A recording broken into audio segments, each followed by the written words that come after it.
আপনি হাজার বোঝানোর পরেও আপনার ওয়াইফকে পরকীয়া থেকে সরাতে পারতেছেন না। অনেক কিছু চেষ্টা করে ফেলতেছেন, বাট তারপরও সে পরকীয়ার ভিতরে স্টিল আছে এবং তাকে যাই বলতেছেন, যাই শোনাচ্ছেন, তার উল্টোটাই সে করতেছে। বিকজ সে যে পুরুষের সাথে পরকীয়া সম্পর্কে আছে, আপনার থেকে ওই পুরুষের প্রতি তার বিশ্বাসটা অনেক বেশি চলে আসছে, আর এই জন্যই এমনটা হইতেছে। তো আজকে আমি আপনাদেরকে বলতেছি, জাস্ট ছোট্ট একটা কাজ করবেন। আমার এই ভিডিওটা আপনার ওয়াইফ পর্যন্ত কোনো মতে পৌঁছাবেন, কোনোভাবে যাতে সে এই ভিডিওটা দেখে এবং দেখবেন তার ভিতরে যে একটা বিশ্বাস আছে না, যে তার পরকীয়ার সে পুরুষটা তাকে সুখে রাখবে, তাকে অনেক ভালো রাখবে, সেই জিনিসটা ভেঙে যাবে। আমি গ্যারান্টি দিচ্ছি আপনাদেরকে। আজকের ভিডিওটা জাস্ট তার কাছে পাঠান। একটা মেয়ের ভয়েসটা শুনুন শুধু। ভাইয়া, আমার বিয়ে হয়েছে। বিয়ে হওয়ার পরে গিয়ে আমার অন্য একটা ছেলের সাথে পরিচয় হয়েছে। তারপরে ওই ছেলেটা আমাকে দিয়ে আমার আগে হাজব্যান্ডকে ডিভোর্স দেওয়া হয়েছে। দেন সে আমাকে বিয়ে করছে। বিয়ে করে এখন 3 বছর পরে সে আমাকে এখন বলতেছে যে এটা কোনো বিয়েই না, এগুলো সব মিথ্যা ছিল, ওনার সাজানো ছিল। আর ওনার বলছি, খারাপ বলতে তেমন কিছুই ছিল না। আমি ওনার কাছে সময় চাইতাম, বাট উনি আমাকে কোনো সময় দিত না। মানে যখন আমার সময় দরকার ছিল তখন কোনো সময় পেতাম না আমি। তো এই 3rd পার্সন একটা লোক আসলো, সে আমাকে এত সময় দিচ্ছে, মানে আমার সাথে তো কথা বলে, মানে ওনার কেয়ার দেখা মানে আমার ভালো লাগছে। তাই ওনার সাথে কথা বলতে বলতে এরকম একটা জিনিস হয়ে গেছে। যে মেয়েটার ভয়েস আপনারা এতক্ষণ পর্যন্ত শুনলেন, সে তার হাজবেন্ডের ভিতরে কোন রকম কমতি নেই, কোনো কিছুই নেই, জাস্ট তাকে সময় দেয় নাই, আর এই জন্য সে এমন কাজটা করতেছে।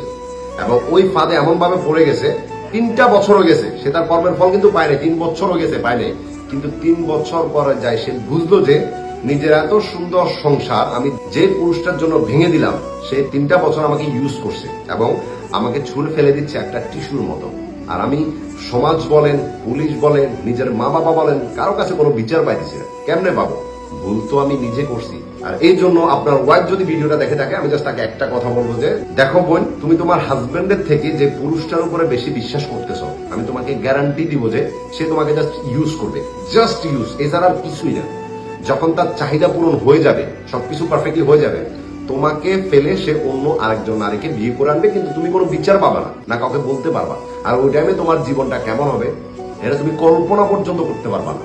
আর হাজবেন্ডদেরকে একটা কথা বলতেছি, যদি ওয়াইফ সময় চায়, টাইম চাইতেছে আপনার কাছে, অবশ্যই এটা দেওয়ার চেষ্টা করুন। অবশ্যই 100% এটা অনেক ইম্পর্টেন্ট। আপনি যদি প্রবাসী থাকেন, আপনার ওয়াইফ বাংলাদেশে পড়ে আছে আপনার অপেক্ষায়, তো ডেফিনেটলি দিনের ভিতরে যত বেশি পারেন তার সাথে কথা বলেন, তাকে সময় দেন। এটাই অনেক ইম্পর্টেন্ট, এটা অনেক বেশি ইম্পর্টেন্ট। কারণ আমি এমন হাজবেন্ড অনেক দেখছি যারা বিদেশে পড়ে আছে, নিজের ওয়াইফকে সময় না দিয়া বিভিন্ন রকম গ্রুপে গিয়া বিভিন্ন রকম মেয়েদের সাথে কথা বলতেছে, বিভিন্ন রকম ভাবে লুডু খেলতেছে, ওইটা করতেছে, সেটা করতেছে, কিন্তু নিজের ওয়াইফের কোনো খবরে নেই। মানে তাদের ব্রেনে এটা ঢুকে গেছে যে ও তো আমার আছে, আমারই থাকবে। কিন্তু যখন ওই মেয়েটা চলে যায় তাকে ছেড়ে, তখন যায় পরকীয়ার কথাটা আসে, যে সে অন্য একজন পুরুষের কাছে চলে গেছে আমাকে ছেড়ে। কিন্তু তার ভিতরে যে ভুলগুলো ছিল ওগুলো শুধরানো তার দরকার ছিল, যেটা সে করে নাই। এই ভিডিওটা ডেফিনেটলি আপনার ওয়াইফকে পাঠাবেন এবং আমি বিশ্বাস করি যে তার ভিতরে একটু লাড়া দিবে। কর্মের ফল তুমি 100% পাবে।